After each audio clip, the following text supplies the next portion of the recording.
What's up, everybody, and welcome to another episode here on Spirit Animal. And boy, do we have a special one for you. Not only is it the 4th of July. Happy 250-year anniversary to America and all of our American followers. Not only are we about to reveal what's in this mystery box right here, but it is also the 100th episode here on the channel, which is a massive milestone. 100 episodes. I know that's tough for a lot of you to wrap your heads around, but this channel did not become successful overnight. In fact, it was a long, brutal, financially irresponsible road to get here, and what better time to talk about it than now? Well, 5.5 years ago was the first time I ever posted an episode on Spirit Animal. Of course, those are the old episodes before Sasha and I joined forces, and they're not even part of the 100 we're counting right now, but I can still remember finishing episode 1 thinking, wow, that took forever. So it took an entire year to get 10 more episodes out, and by the end of that year, I had a staggering 500 subscribers. And that's because, well, boat life is hard, and trying to party and edit while you're doing it is even harder. Of course, that was also the year I met Sasha, who was a big distraction, and she had a channel of her own. Well, hurricane season fell upon us, and we all sailed back to the States, and of course, lust turned to love, and Sasha and I joined forces. So year 2 was upon us, and boy was it testing. Both of us were broke and boatless, and we both had to completely restart on Spirit Animal. Well, Sasha and I took out a fat loan, in fact, the fattest loan anyone unqualified has ever qualified for. But, you know, what good has ever come from being honest with a lender? So we took that money and bought a boat that was sinking with no inspection. That's how we roll. Well, at this point, we gutted the entire boat and lived on it and fixed it up while we were on anchor, and we filmed the entire process. You see, we had a solid business plan.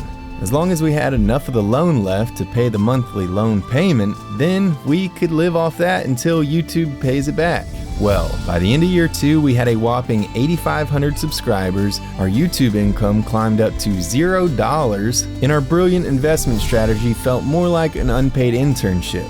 But selling the boat now would be admitting that this was all a terrible idea, and emotionally, we just weren't ready for that kind of personal growth. So we sailed into year 3 stressed out and headstrong, but we were finally starting to get the hang of things.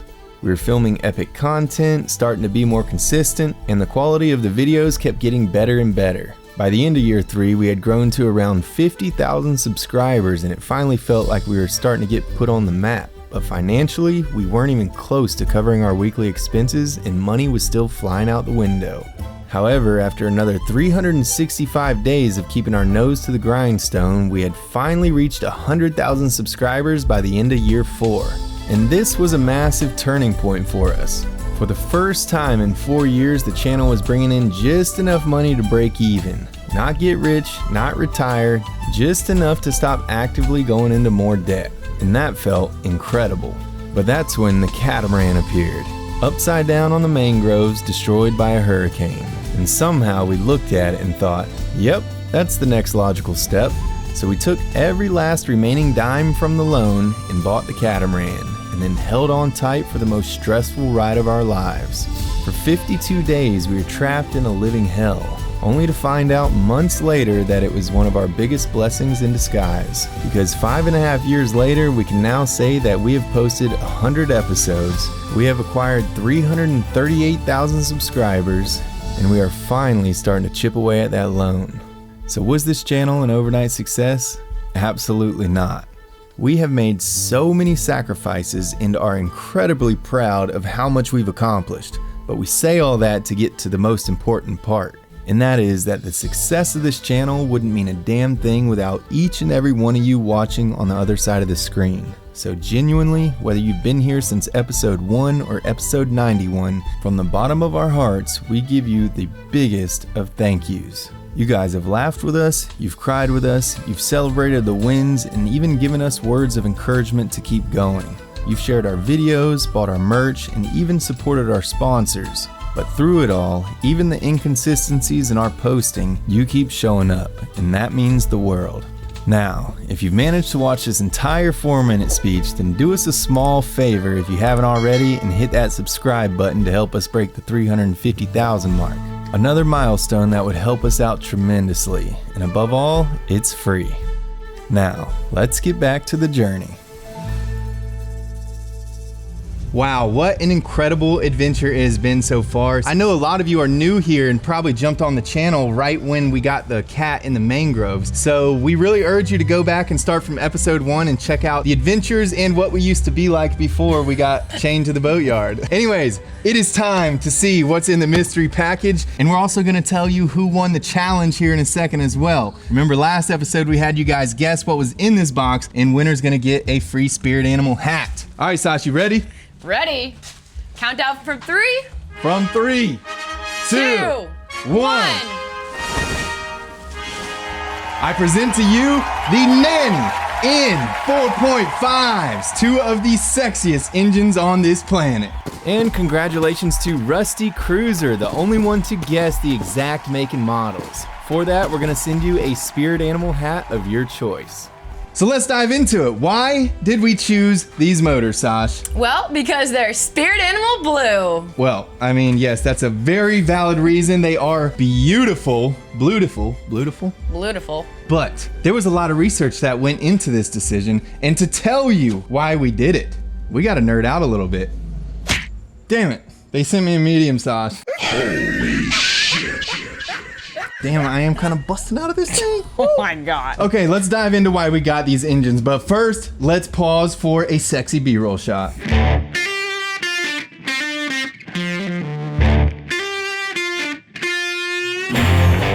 Well, who knew blue paint could work better than a blue pill? Meet the Nanny in 4.5, the only engine that'll crank your shaft just from looking at it. This smooth purring 4-stroke diesel will get you from point A to point B without having to call your daddy to tow your YouTubing ass back to the dock. I'm talking high torque, low RPM, common rail, more like common sense. So mechanical you won't have to hire a mechanic to fix it. And so simple it can speak to you in fluent dumbass. There's no computers throwing panic attacks like Gen Z when the Wi-Fi's out. In fact, when lightning strikes, it keeps chugging like a frat boy on game day. In that color, man, bluer than a preacher's balls at a Cowboys game. The Nanny in 4.5. Finally, an engine your husband can relate to. Small package, big confidence. So a lot of you guys know that, well, we needed some new engines because when this boat was upside down in the mangroves, they were stolen, both of them. So with a blank slate on our hands, we had to figure out what we wanted to put in this boat. Big motors, small motors, electric motors, fast motors, slow motors. Well, it ultimately came down to how we plan to use the boat, and the Nanny 4.5s check all the boxes, so let's dive into that right now. So first and foremost, we have to talk about how we're planning on using this boat. And the ultimate goal is to be able to go cruising without a generator. And we get a lot of comments saying that is a huge mistake, and we couldn't agree more. But we believe that if set up properly, you can turn your engines into something almost as efficient as a generator. And we plan to have 2 of them. So with no generator on the boat, what are we gonna do? We're gonna rely on a massive solar array, just like we did our last boat. Now the solar array is gonna keep our batteries topped off about 95% of the time, but when we are out there sailing, there would be a week where it's cloudy or the sun wouldn't hit the panels right, and we would have to crank up and charge our batteries. And most of the time, this charging was done while we were on anchor using our high-powered alternator on the engine. But this is not necessarily healthy for the engine. So why is it not healthy to run your diesel engines on anchor? So if you're sitting there on anchor running your engines trying to charge your batteries, you're not spinning a big heavy prop. All you're doing is moving these pulleys right here and turning this one alternator, which only takes a couple of horsepower to do, which means it's not gonna burn the fuel like it's supposed to. And when you don't burn all the fuel, then it creates wet stacking and carbon buildup inside of your exhaust, and that can reduce the lifespan and the power of a diesel engine.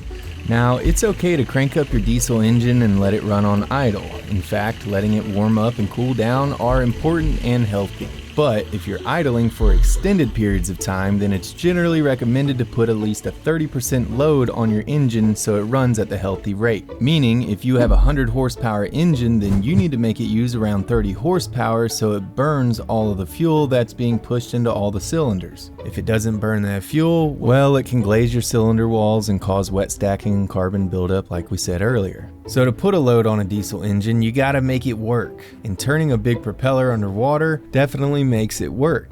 But when you're running your engine in neutral and it's not turning a propeller, then you gotta put a load on it in another way. So what we're gonna do is put a high-powered alternator on the side and put a heavy enough load on this engine so it's running in the healthy range. So I know it's easy to turn an alternator with your hands, but when it's creating power, it becomes harder and harder to turn, almost like there's a little guy inside hitting a brake with the more power that you're demanding, except it's an electromagnetic brake.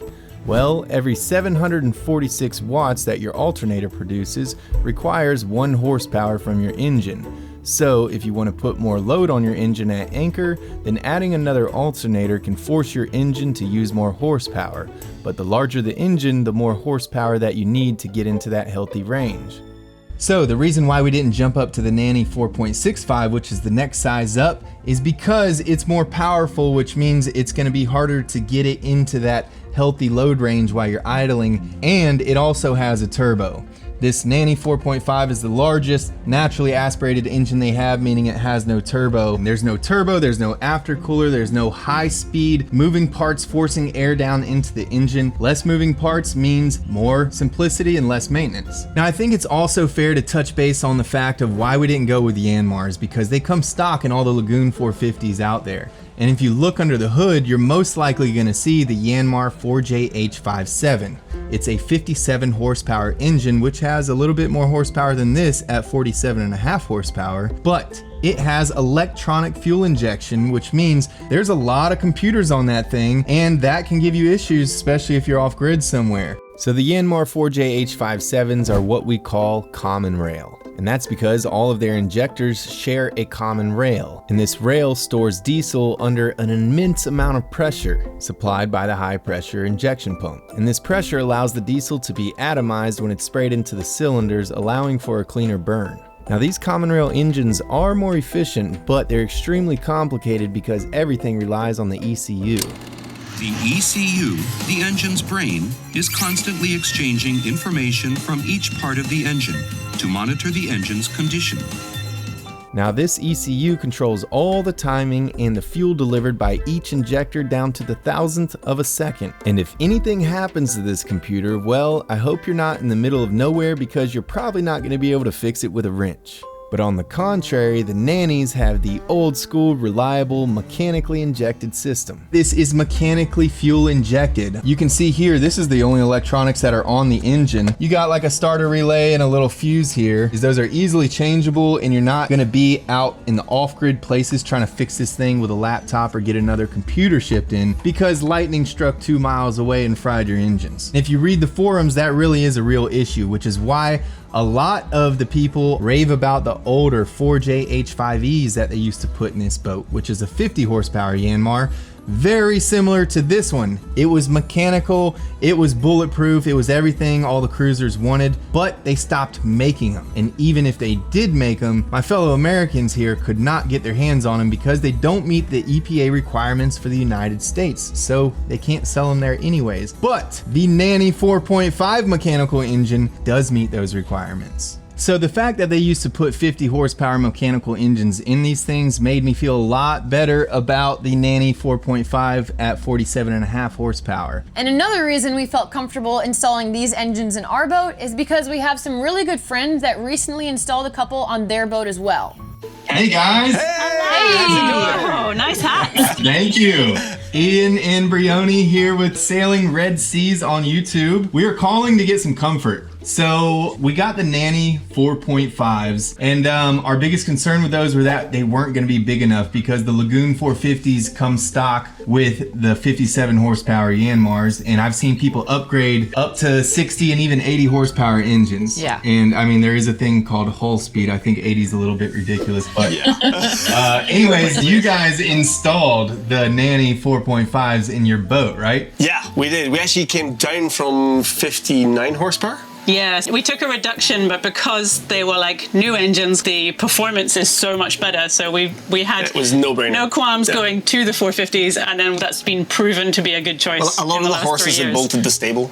Like, the old engines were like, they were not what they said they were. Let's just be honest. No, dragging their feet. So what size boat do you have? What kind of catamaran do you have? Yeah, so we're a Leopard 47, so 47 feet long. We are 20-something feet wide. 24 feet wide, yeah. And on paper, we're like 11 tons. In reality, we're probably like 50.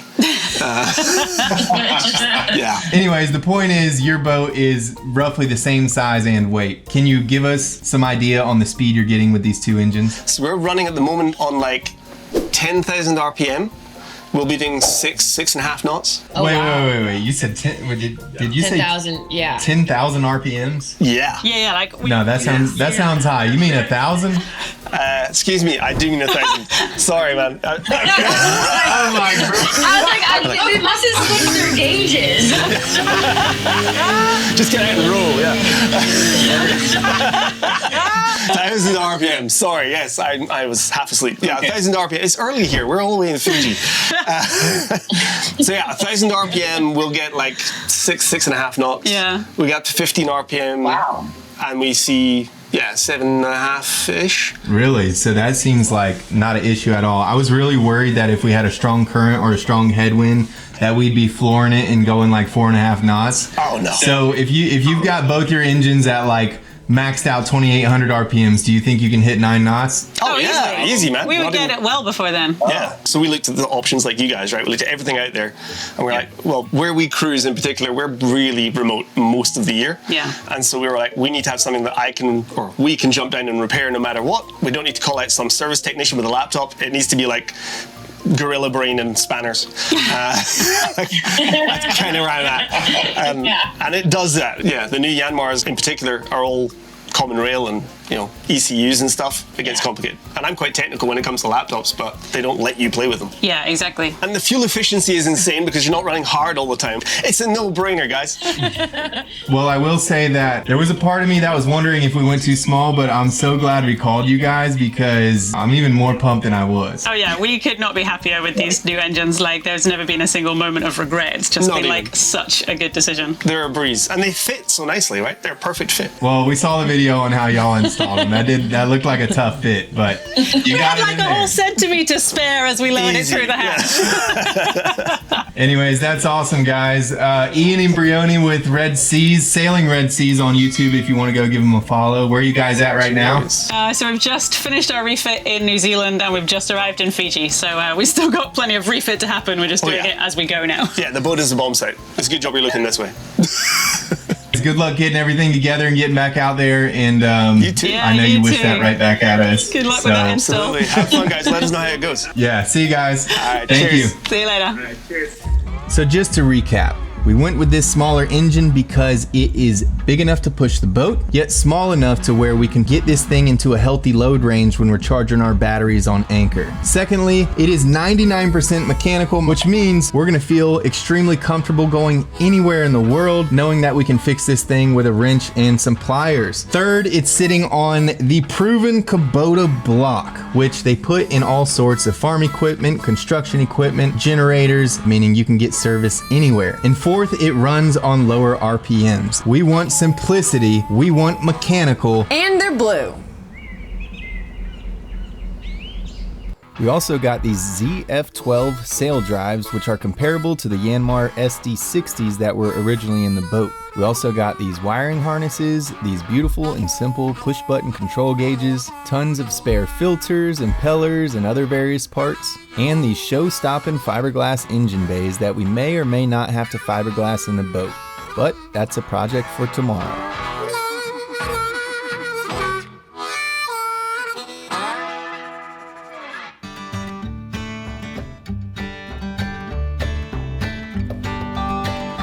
Top of the morning to you.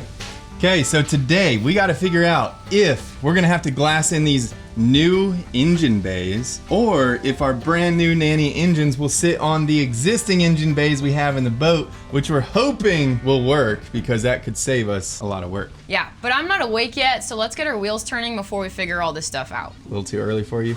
A little too early. So if you're a loyal subscriber to the channel, you know there's 3 main supplements that we promote. One that helps us sleep at night, one that keeps us hydrated, and one that keeps us happy and healthy on the inside, and that is AG1, the sponsor of this week's episode. Well, it's a good thing we brought these travel packs because we forgot to drink it this morning. Here, drink up. So while Sasha's gonna tell you how healthy this is, personally, I drink it because me and coffee do not mesh well. I get really anxious and jittery and it puts me on edge, whereas AG1 gives me a smooth, consistent energy throughout the day. Now let's get to the healthy part. 1 serving of AG1 a day provides you with 94% of your daily nutritional requirements. It's also packed full of vitamins, minerals, pre and probiotics, as well as superfoods. If I'm being honest, our boatyard diet revolves around convenience, and I'm sure that's how it is for a lot of you out there with your busy lives. So having a scoop of AG1 every morning not only makes us feel good, but it kind of acts as our insurance policy and gives us one less thing to worry about. Right now, they have a deal for all of our viewers that I've never seen before. If you make a purchase using the link down in the description below, or by scanning this QR code, you'll get a free travel bag along with 7 free travel packets and a welcome kit with your first subscription order.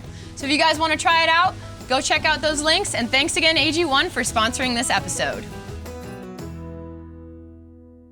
Schnitzel's in the house. What's up, buddy? All right, we got some rain on the horizon. The weather can change in a snap here in Grenada, so let's get to it, Sash. We got to figure out right now if our new engines will sit on our old bays. Why, it wouldn't be that hard to fiberglass these new ones in. It still is work. I mean, we would still have to cut the old ones out, grind and prep the fiberglass, cut this one to shape because you can't just set this in the engine bay.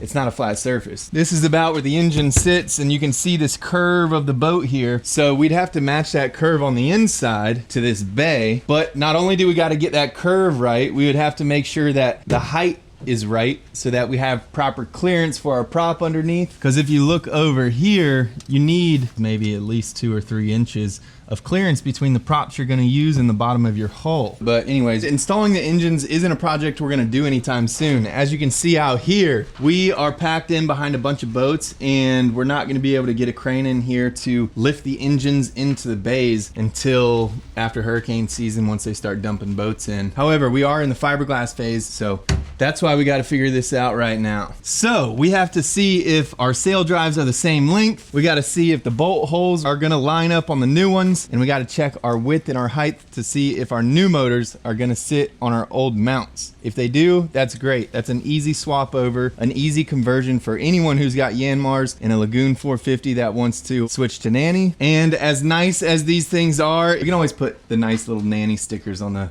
old engine mounts, you know? Okay, let's start off with some general measurements. Here between bolt to bolt, we have about 18 1/8. The height is about 5 1/8.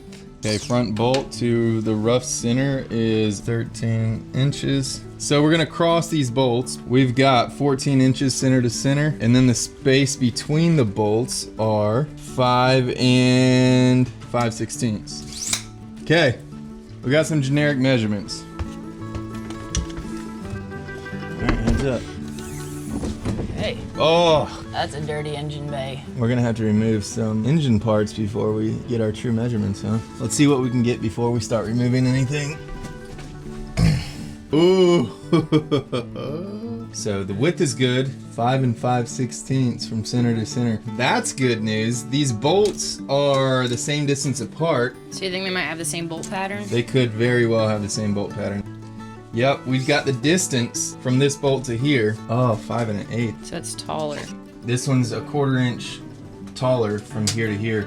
So really the only difference I see right off the bat is about a 1/4 inch of height from here to here. And this is shorter, so we could build this up a 1/4 inch Yeah. where the sail drive goes. Or we could cut off a 1/4 inch. Or we can grind down a 1/4 inch. All right, so let's take this off and see if our bolt patterns are the same. Hey, let's get that out and get these engine rooms cleaned up. Right, Schnitzy? All right, Sash, we need some sockets. Sockets. Got them.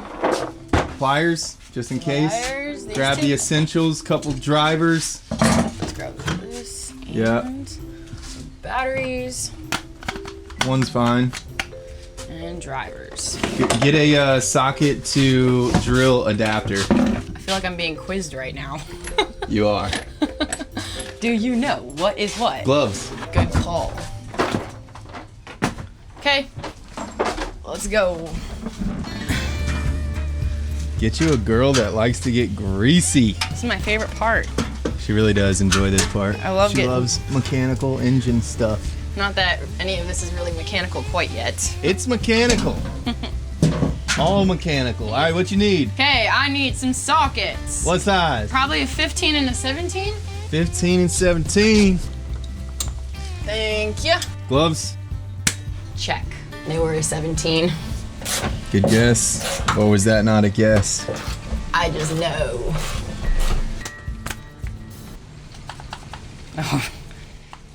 Oh no, the Grab the battery's only dead. dead battery.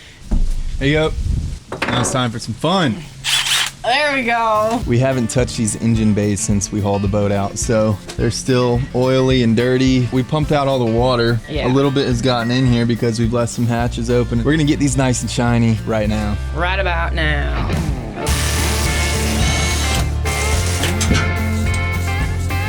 Got it.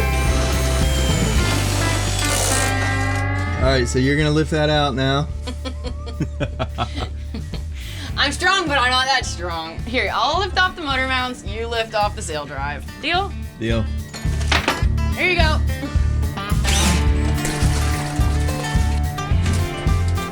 Okay, we gotta remove the bottom half first.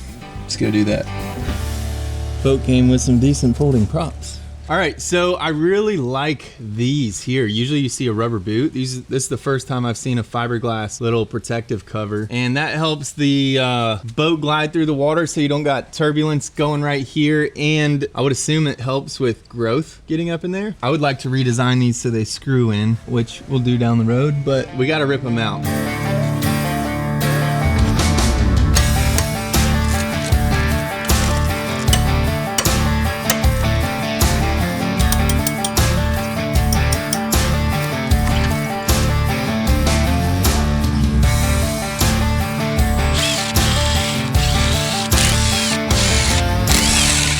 Got it. Okay. And it sounds like oil's oil. gonna pour all over. Oh no. What a rookie mistake that was. Well, all of our Allen keys are lubricated. That's one way to drain your sail drive. I thought I smelled a lot of oil. Damn. Yikes. Amateur hour, Sash. Yep. I did not know that's what came out of a sail drive. I should have known. I feel like a dumbass. Yeah, he's had sail drives before. I never worked on them. I've only had straight shafts. Gross. I mean, It wasn't milky. yeah, it looks healthy. All right. I didn't see any water come out of that sail drive. That is good. Okay, I think that's good. What's that? Something we need. Okay. Okay, I'm gonna go wash my arms. A spline thingy.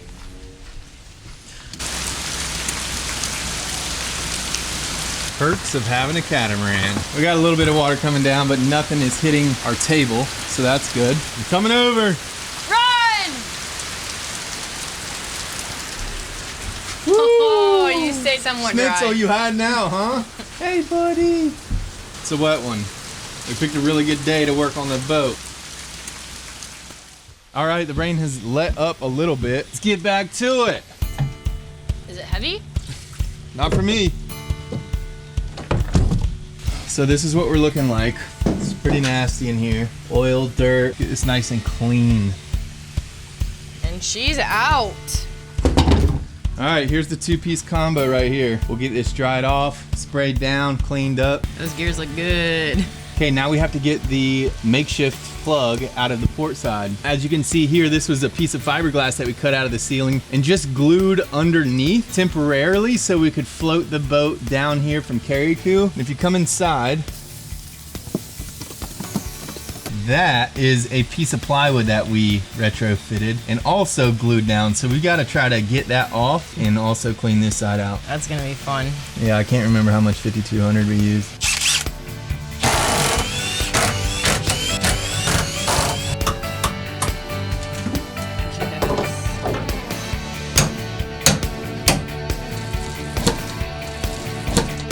Nice. Hola. Once we had the engine bays cleared out, we could finally get in there and start scrubbing. We hadn't had a chance to really clear out the engine bay since the catamaran had sunk in the mangroves. There was still oil, diesel, and mangrove muck everywhere, and we needed a clean slate to start planning out this new engine install.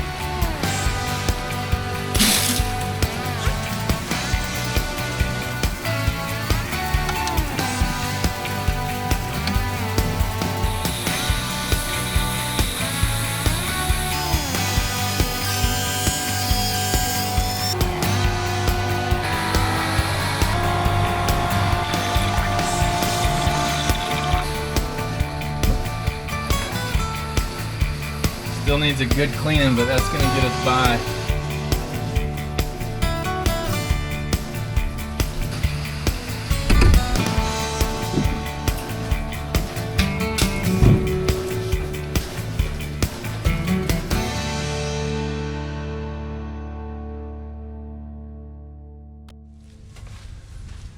All right, guys. Well, this is the SD60, the sail drive we took out, the old one, and this is the new bed. If we sit this on top, then we don't have to measure anything. We can just see if it's a perfect fit. I will say that these bad boys are for sale, and they did go underwater for a split second, but we drained all the oil. There was no water in the insides. It was all black oil, and they're in really good shape. I believe the engines had like 1,500 hours on them, and we have one complete sail drive unit right here, and then just the lower unit for the other side. The sail drive was unfortunately stolen. So if anyone needs an SD60 or a lower unit, reach out. And we also have a couple of Vetus water locks if anyone's interested. Anyways, let's see if this fits on the base.